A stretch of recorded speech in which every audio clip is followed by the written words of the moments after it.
Okay, next session is about, um, okay, title of that session is Demand More from Your Identity Stack, How to Build Identity Systems that Measurably Drive Down Security Incidents.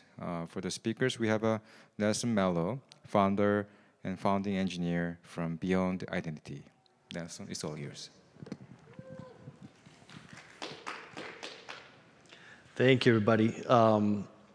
So I'm going to start the talk with a challenge. And my thesis here is no one can stop phishing. And I have $20 for the first person that can tell me what the director of cybersecurity at NSA tweeted yesterday. Anybody know? So I wish I had the tweet up, because he essentially tweeted that even being the director of cybersecurity at NSA, he would click. He's pretty sure that he can get phished and receive a link that he would click on. There's a lure out there that would get him. And if someone as highly trained as him can be phished, then I think anybody is. So you're familiar, phishing is a large category of attacks. And they all have in common that an adversary crafts a lure, a phishing lure, that's a message, that has at least a malicious link. And it's designed to get users to do what the attacker wants. Of course, phishing has a large component in social engineering. And where attackers get really creative is in delivery mechanisms. They can put them on SMS. They can put it on emails. They can craft fraudulent websites that deliver users to a website and harvest the user's credentials. The content of the links usually has to do with getting users to download malware, getting users to go to a site that they want them to, or even exploit operating system vulnerabilities and access the system in some way. So why do I say we can't stop phishing? Well, number one, we can't stop attackers from crafting lures and sending them. And two, we can't stop users from clicking on them. What I think can be done, and we should in fact be demanding these from identity systems, is to think about a few ideas that can make identity systems phishing resistant. And I'd like to talk about a few of those today. Idea number one is around credential theft. And what I mean by that is, even with the best efforts of the folks in this conference, the majority of credentials today are shared secrets. They are either passwords or session tokens. They are API tokens, and they don't have a cryptographic component, most of them. They're just something that gets copied and gets used. And the problem with that is that by definition, to use a shared secret, it needs to move. You think about a client-server architecture, and you kind of understand that a user puts the shared secret on the client, and if an adversary has access to the client, they can dump memory and get that shared secret. If the client is logging output into some log system, that shared secret gets dumped. And kind of something similar happens on the server, but have you really thought through every single component that needs to go through so that a client and a server establish an authentication mechanism? I'm talking about proxies, caches, CDNs, everything in the middle between that client and server on any cloud architecture now becomes part of the surface that needs to be defended by anybody trying to prevent something bad from happening. And of course, that's the problem, right? So idea number one and principle number one is, let's not use asymmetric shared secrets as credentials. We should be using public-private key pairs. That is why a lot of us are here, where if you force a user to use a public-private key pair, the private key is in the possession of the user, public key is stored by the server. There's a challenge that gets issued by the server, and the user signs that challenge. But of course, if you've recently or in the past have set up an EC2 instance, how many people here have set up EC2 instances? If you've done so and you get a PEM key, how many of you have that annoying message that says, hey, you downloaded the private key, but you didn't create the right permissions for it on disk. It doesn't let you do anything until you actually set the right permissions for the key.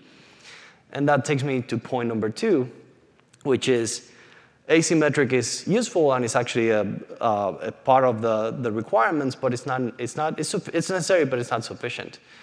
You should also make sure that the private key is well secured on the endpoint and it doesn't move. How can you do that? Every hardware device now has cryptographic components. You think about them as secure enclaves or TPMs. We would argue that every single private key, every single credential should be stored on a cryptographic component of some sort because, again, by definition, the attack surface of a credential is wherever that key is stored. And by definition, and a machine that has, or a key that's stored on a single device and never moves has a attack surface equal 1. So say you do that, now you can kind of know that credential theft is really hard for adversaries. What's next? So if as an adversary I can't get your credential, can I fool you as a user into giving me a signature out of that challenge that that credential is for? We call that category of attacks signing fools.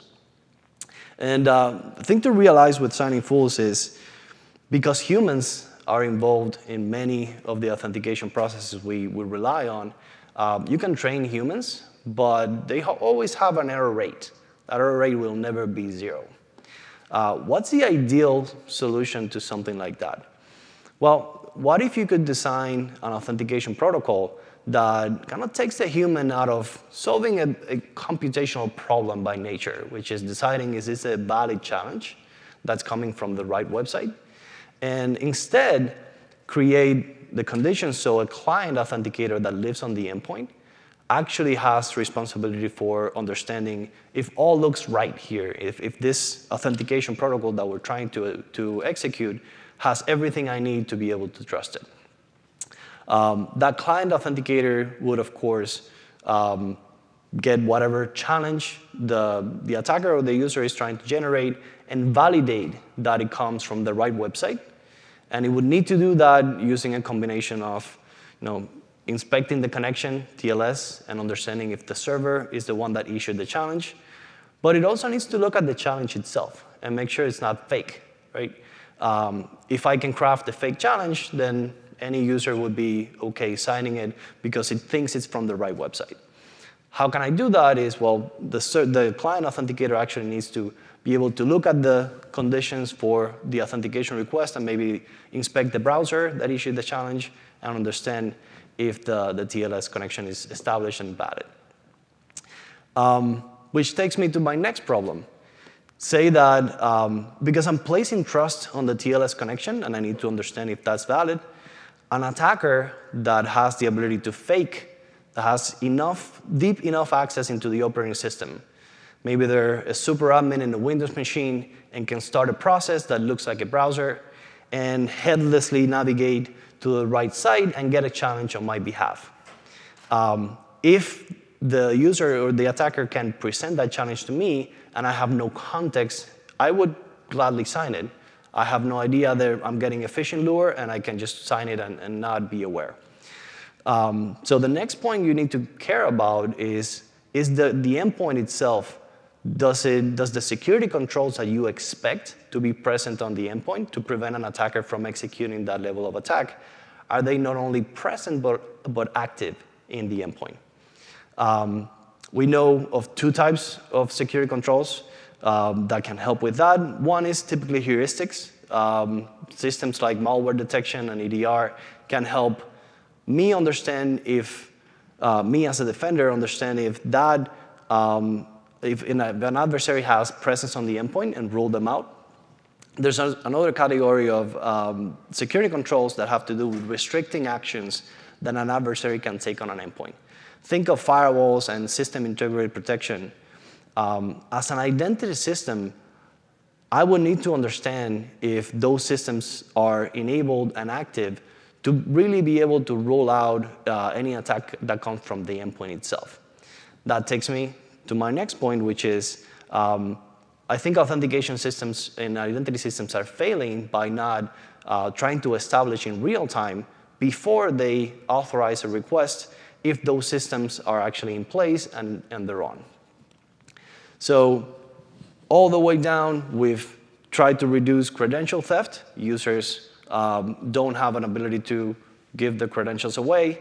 We've tried to reduce signing fools by making sure that attackers can present a challenge to the user, and the user can be confused into signing that challenge on the user's behalf. And we've tried to mitigate presence on the endpoint itself by checking security controls.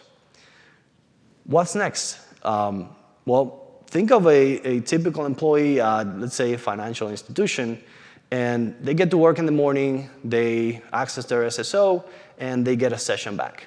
And now that session is helpful for accessing any of the application, trading systems, whatever that employee needs access to. The problem is, of course, that because the credentials that users deal with on a daily basis are not only kind of high friction, you have to type passwords and you have to go through MFA, but also annoying. Users don't want to do that multiple times a day. What identity systems do is compensate. They create longer sessions so that users don't have to go through that process all the time. And if you're an adversary, that's great.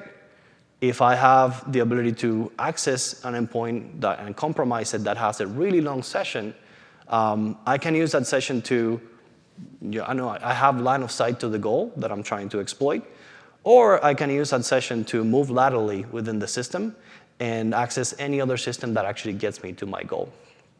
Which takes me to my last principle, which is I think we should be demanding from identity systems not only that they guarantee all of the above, but also that if the state of the device changes after a session has been established, that session is now terminated, and we reevaluate whatever conditions were there at first to establish that session, and set the state right so that attackers don't have the ability to exploit them. That's a quick overview of how Beyond Identity thinks about identity and access controls and phishing resistant. We have a booth here at the conference, but if you have any questions, happy to take them now. So Nelson, we don't have any questions submitted online yet. So yeah, just you said, maybe open to the floor for the questions.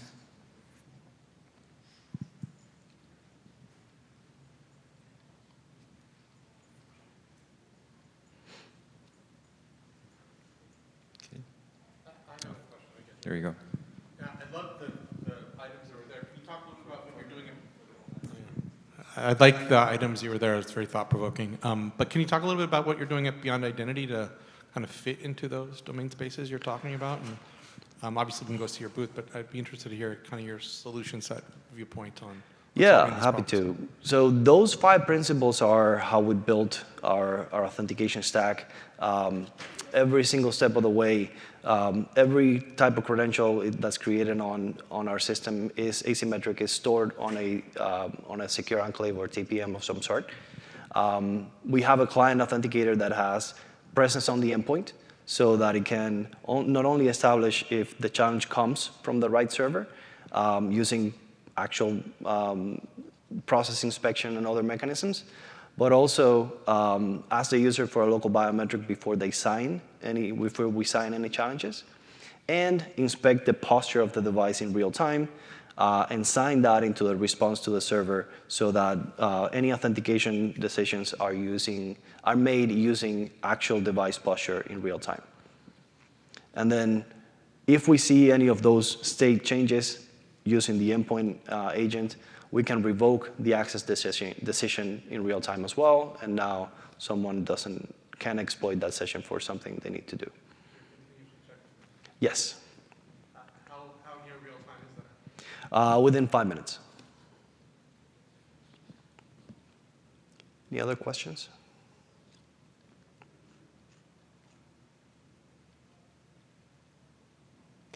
perhaps closing thoughts? Yeah, like I said, we have a few folks here in the conference. Happy to have conversations with folks that are interested in following up. Thank you.